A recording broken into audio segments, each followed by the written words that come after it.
Isa na namang umaga na puno ng pag-asa mula sa salita ng Diyos.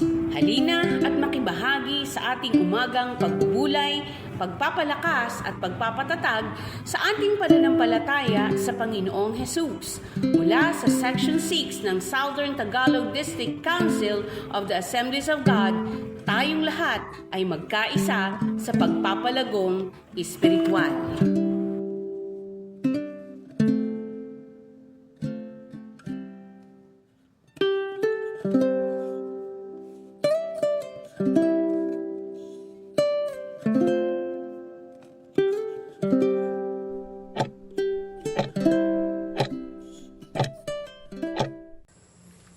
Praise the Lord!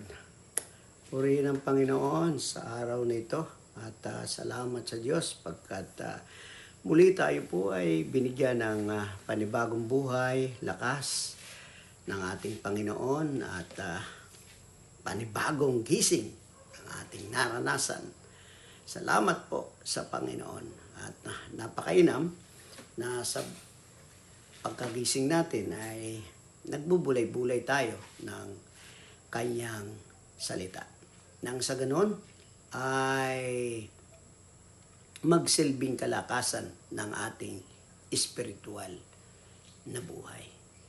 At bago po tayo magbulay-bulay ay tayo po muna ay manalangin. Dakilang Diyos, aming amang nasa langit, maraming salamat sa gabing ito na iyong pag-iingat at yung gabay sa bawat isa aming Panginoon. Hayaan mo, O Diyos, na maunawaan ka pa namin sa malalim at biblikal na pamamaraan. Salamat po sa mabiyayang araw na ito. Ito ang aming dalangin sa pangalan ni Jesus. Amen. Amen. Amen. Ang ating pong talata na ating pong pagbubulayan ngayon ay sa may 1 Peter chapter 2 verse 12. Sabi po doon, mamuhay kayo ng maayos sa gitna ng mga hintil upang kahit na pinaparangalan niya kayo ng pinaparatangan kayo ng masama, kapag nakita nila ang iyong mabubuting gawa ay magpupuri sila sa Diyos sa araw ng kanyang paghukom. So ang ating pong tema ngayon ay ang mabuting pamumuhay na nagbibigay papuri sa Diyos. Kapatid, bilang mga anak ng Diyos, tinawag tayong mamuhay ng naiba. Isang buhay na nagliliwanag sa gitna ng kadiliman ng mundo. Minsan, hindi maiwasan na tayo'y husgahan o akusahan ng mali. Ngunit, sa pamamagitan ng ating mabubuting gawa, makikita ng mga tao ang tunay na kabutihan ng Diyos sa atin. Sa ating pong talatang binasa ay mayroon tayong makikitang magagandang puntos na pwede nating basihan ng ating magandang pamumuhay. Una po ay mamuhay ng may kabutihan kahit sa gitna ng maling paratang. Kahit po pinaparatangan tayo ng mali, huwag tayong gumanti ng masama.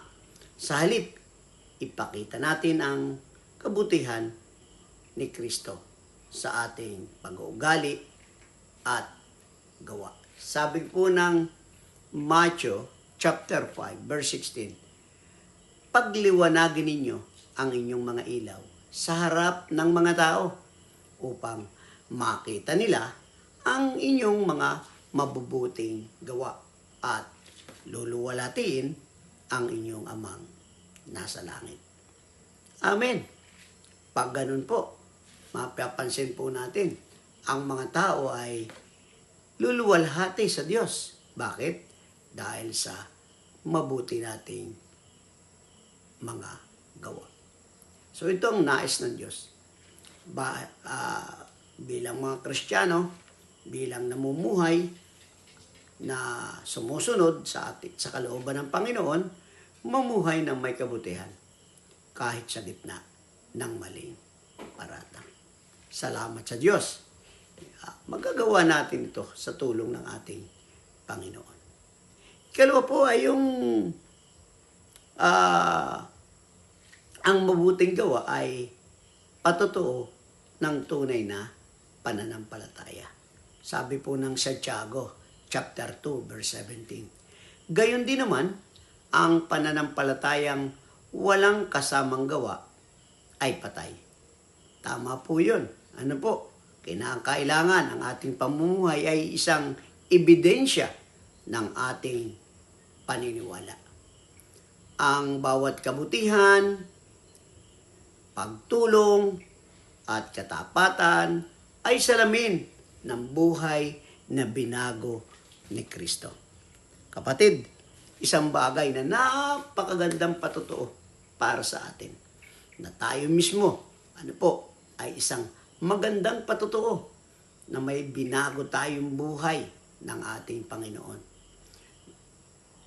Madali tayong lapitan ng tulong. Mayroon tayong katapatan.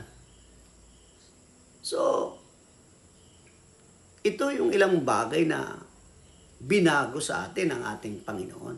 Yung ating maling pamumuhay, puno ng bisyo. So, ito po yung magandang halimbawa, at ito po ay sinasalamin ng buhay na binago ni Kristo.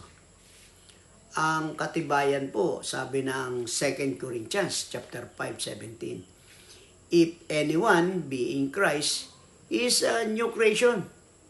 All things are past now, become new.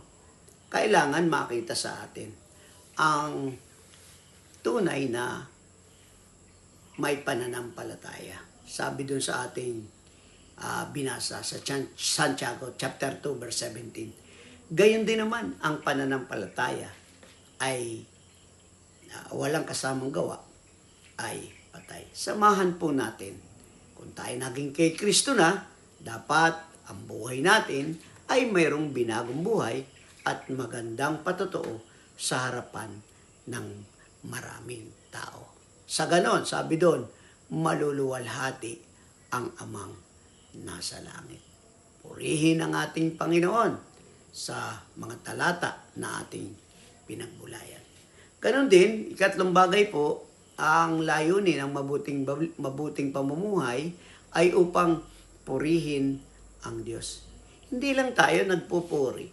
Kung tayo tumataas ang kamay, kung tayo ay kumakanta, isang bagay po ay yung magandang pamumuhay po. Ito ay nagpapakita na pagpupuri natin sa Diyos. Nagbibigay ng papuri sa Diyos dahil sa magandang buhay, maayos ng pamumuhay, tahimik na pamumuhay, nakasama ang ating Panginoon. Ano po? Yan po ang isang layunin. Magkaroon tayo ng mabutang pamumuhay upang papurihan ng Diyos. 1 Corinthians chapter 10, verse 31. Kaya't kung kayo'y kumain, uminom, ano man ang inyong ginagawa, gawin ninyo ang lahat sa ikaluwalhati ng Diyos. Opo, lahat ng ating ginagawa. Sana ito ay makapagbigay ng kaluwalhatian sa Diyos. Hindi tayo gumagawa ng mabuti para magpasikat, kundi upang ipakita kung gaano kabuti ang Diyos na ating pinaglilingkuran. Mabuti po ba ang Diyos sa inyong buhay? Kung mabuti po, ito po ay nagbibigay ng papuri sa Diyos kung ang ating buhay ay mabuti ang ating ginagawa. Kapatid, hindi tayo gumagawa ng mabuti para magpasikat, kundi upang ipakita kung gaano kabuti ang Diyos na ating pinaglilingkuran. Purihin ang ating Panginoon pagkat napakabuti niya sa bawat isa sa atin. Kaya nga po, bilang isang tunay na mananampalataya na binago ng ating Panginoon sa mundo pong ito na puno ng negatibo at kasinungalingan. Ang mabuting pamumuhay ay nagsisilbing ilaw na nagtuturo sa mga tao kay Kristo. Kapag nakita nila ang ating kabutihan, sila mismo ang magpupuri sa Diyos sa araw ng paghukom. Kaya't sikapin nating mamuhay ng may kabanalan, katapatan, at kabutihan sa lahat ng oras. Purihin ang ating Panginoon pagkat tayo po ay dapat mamuhay na ayon sa kalooban ng ating Panginoon. Amen, amen, amen. Tayo po ay manalangin. Panginoon, maraming salamat po sa iyong paalala na kami ay dapat mamuhay ng may kabutihan at kabanalan sa harap ng lahat. Tulungan mo kaming maging mabuting halimbawa sa aming kapwa upang sa aming mga gawa ay ikaw ang maparangalan. Bigyan mo kami ng lakas na patuloy na mamuhay ayon sa iyong kalooban. Kahit sa gitna ng mga pagsubok at maging paratang. Panginoon, sa aming mga kasamahang pastor, mga manggagawa, dinadalahin ko, Panginoon. Sila na dumadaan sa mga pagsubok, sa mga suliranin, ingatan mo po siya. Bigyan mo sila ng katatagan. Pagpalain mo sila. At ganun din, Panginoon, maranasan nila yung iyong pangako, isang buhay na ganap at kasiyasiya. Salamat po, maging sino mang nakikinig at nanonood ng aming morning devotion, pagpalain kayo ng aming Diyos na manglilikha. Siya po ay totoong Diyos. Hindi po siya nagbabago noon, ngayon, at magpakailanman. Salamat po. Ito po ang aming dalangin sa pangalan ni Jesus. Amen.